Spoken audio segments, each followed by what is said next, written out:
इसी प्रकार अन्य प्रसंगों को श्रवण करने के लिए महाराज श्री के एकमात्र अधिकृत ऑफिशियल यूट्यूब चैनल को सब्सक्राइब करके बेल आइकन को अवश्य दबा दें।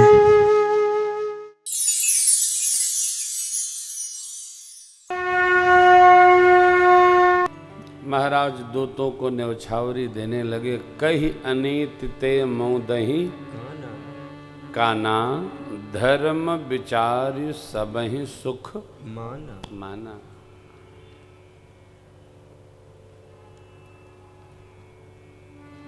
सामग्री कहाँ और किस किस से लेनी चाहिए, किस किस को देनी चाहिए, इसकी भी बड़ी विधि है। चाहे जहाँ से नहीं, चाहे जिससे नहीं ले लिया, चाहे जिसको देना भी नहीं चाहिए, किसको देना, किससे लेना, कब लेना, कब देना, क्या लेना, क्या देना, बड़ी सूक्ष्म विधि है। व्यवहार का तो मानो जय जय ही हो गया है। सेवक लोग मिथिलेश के ले नहीं रहे। मंत्रिमंडल प्रसन्न हुआ यह व्यवहार दर्शन करके। दूत कहते हैं, महाराज श्री जानकी जी महाराज के ही नहीं, हम सभी मिथिला वासियों की लाडली पुत्री है। अस्तु, हमारी बेटी का गांव हो गया, यहाँ तो देने की विधि है, हम यहाँ से कुछ अब प्राप्त नहीं कर सकते। इसीलिए मिथिला वासियों के लिए बाबा भोलेनाथ कहते हैं, पुर नर नारी सुभग शुचि संता, धर्मशील ज्ञानी गुणवंता। हमको देने की प्रवृत्ति का अभ्यास होना चाहिए, लेने की प्रवृत्ति का नहीं। आज तो चाहे जैसे जहां से मिलता है मनुष्य लेने में आगे ही रहता है। बट रहा है का, हाँ बट रहा है, उठाओ सरे चादर वादर ले चला से बिछा के। लेने की प्रवृत्ति अच्छी नहीं, देने की प्रवृत्ति हो। पहले लोग किसी की एक कप चाय भी नहीं स्वीकारते थे। नहीं महाराज आप पियो, हाँ आप पाओ।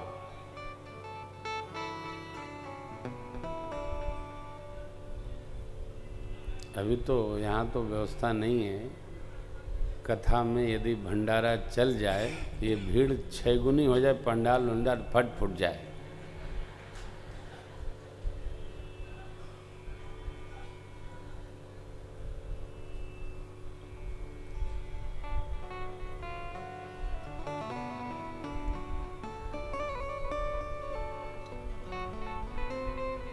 बिना कुछ किए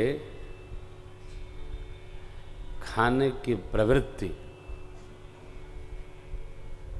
जीव को गैंडा बना देती है। किसी काम का नहीं, न रखने का, न लादने का, न देखने, बस शरीर उसका ऐसे दिखता है। बहुत कहते हैं लोग कुछ होना चाहिए, क्या होना चाहिए? कथा सुनिए, घर में जाके पाइए। बिना कुछ किए का प्रसाद बुद्धि को विकृत करता है। अतिथि देवो भव, कोई अतिथि आए, चलो प्रसाद हो गया। कोई साधु संत भजनानंदी मूर्ति आए, 10, 20, 50 का हो गया। हम घर का छोड़कर और औरों का पाएं, अपना पुण्य दूसरे के घर दौड़ाएं, ऐसा विवेक क्या है? नहीं। यहां कुछ ले नहीं रहे, नेक नहीं ले रहे, रत्न नहीं ले रहे, मणि नहीं ले रहे।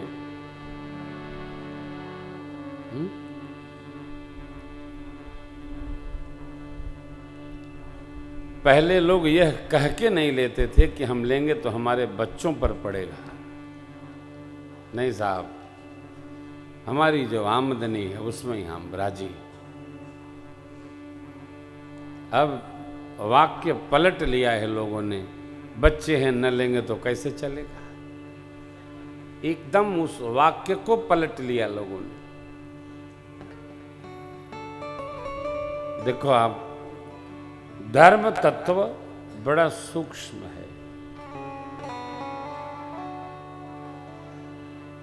बहुत सूक्ष्म है। श्रद्धा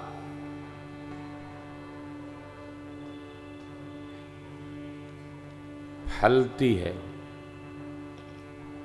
धर्म जागृत करता है।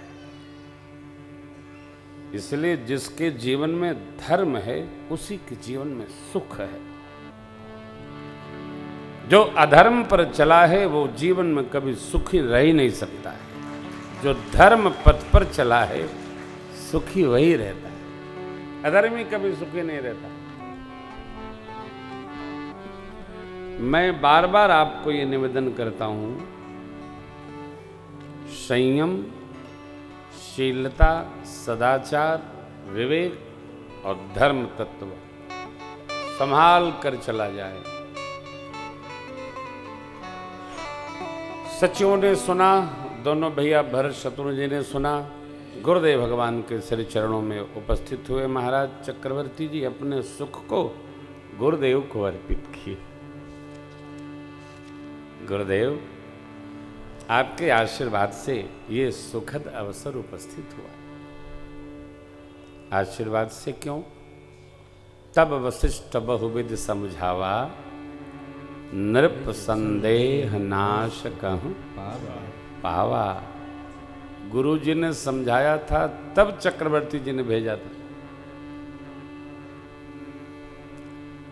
चक्रवर्ती जी तो भेजने को तैयार ही नहीं थे। विप्र वचन नहीं कहे वो बिचारी, मैं नहीं दूंगा। तो गुरु जी आप समझाए और मैं समझ गया। ये भी एक घटना है। गुरु जी समझाए और चेला जी समझ गए, ये भी भगवान की कृपा समझो। गुरु जी समझाए रहते हैं और चेला समझे रहता है, बहुत आए समझाए वाले, हम समझ चुके हैं, ले। लेकिन चक्रवर्ती जी समझ गए। तत्क्षण अति आदर दो तले बुलाए, तो पत्रिका कहां? गुरु जी के चरण में पहुंची। गुरुदेव ने प्रसन्नता पूर्वक आशीर्वाद दिया। राजन सोनी बोले,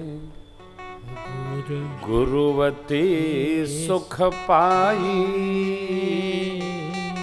पुण्य पुरुष कहूँ मैं सुख छाई। राजन, जो पुण्यशाली जीव है, जो पुण्य संग्रह करने में लगा है, उसके पास सब सुख स्वतः चल के आ जाता। कैसे?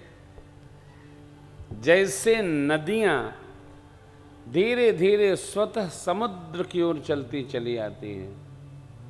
जिम सरिता सागर महु जाहि, यद्यपि कामना तिम सुख संपत्ति बिनहि बुलाए,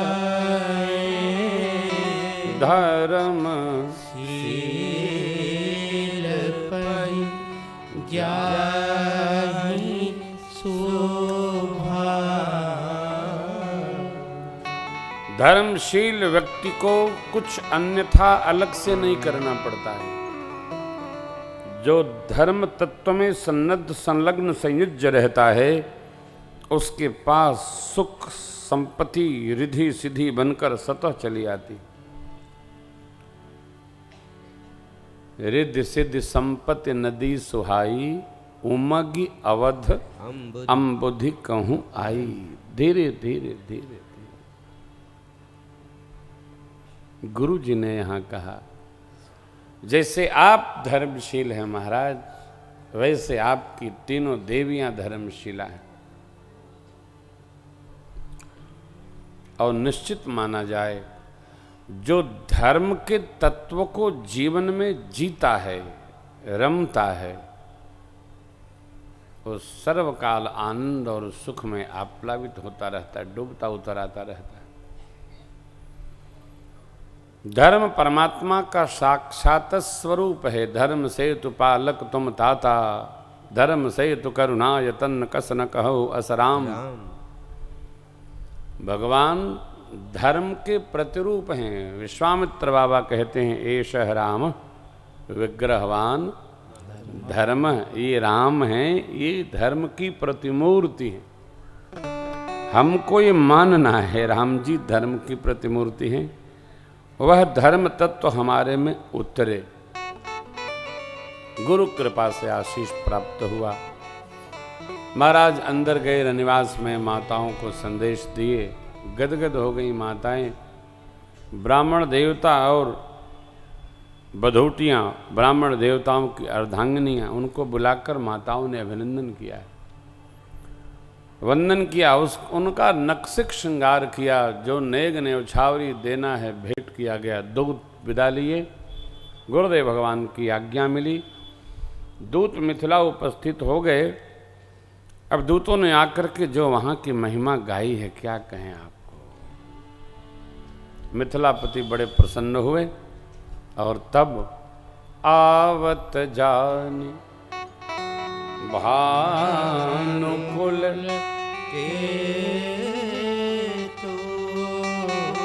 सरितन जनक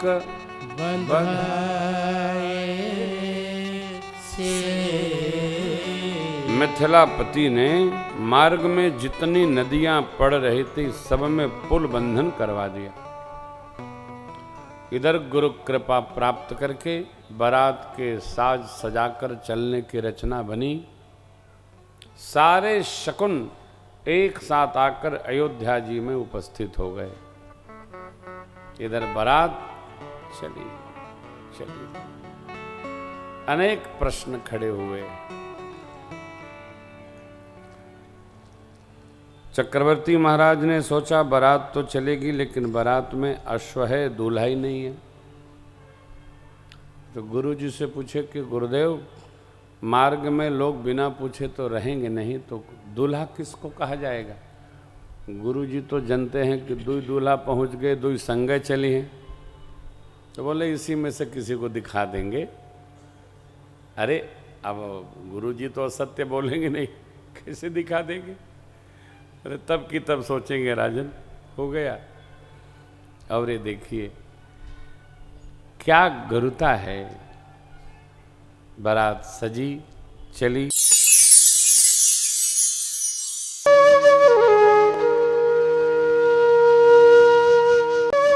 इसी प्रकार अन्य प्रसंगों को श्रवण करने के लिए महाराज श्री के एकमात्र अधिकृत ऑफिशियल यूट्यूब चैनल को सब्सक्राइब करके बेल आइकॉन को अवश्य दबा दें।